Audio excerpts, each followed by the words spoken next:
来看到台中的太平有一栋长咧起的厝呢，去互附近的居民也有里长指控，讲施工的过程破坏排水沟带降过漏水，造成损害。厝主表示讲，这是某一间公司的员工宿舍，以后会该征收好势。若市政府也要求讲，造成损害的部分，就要限期改善。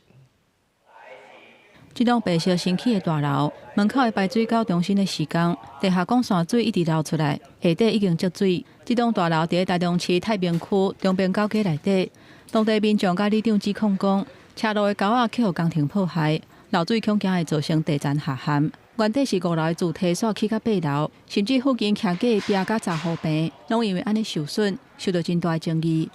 那个玻璃弄破了，到现在还没有给人家补修回去。啊，你想想看，你要拖多久？人家也要过年，也要整修。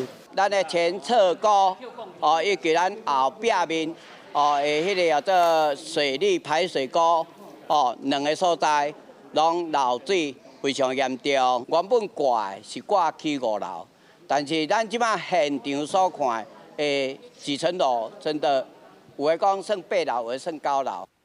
根据台中市都发局的资料，这个建筑物土地面积是299平方公尺，建比率是39%，是5层楼的电梯主体。厝主出面表示，土地建物是一间精密工业公司所有，要做员工宿舍。针对水沟仔受损、管线漏水、淋损的部分，拢会负责到底。不过5楼以上是电梯机房，并不是违章建筑。水沟溢水再下去这部分，我们会同我们的董事长来做评估，是不是要我们重做来做整体的连接，用混凝土来加强凝固，这是我们做得到的。甚至前面那边也有瑕疵，我们一并做处理。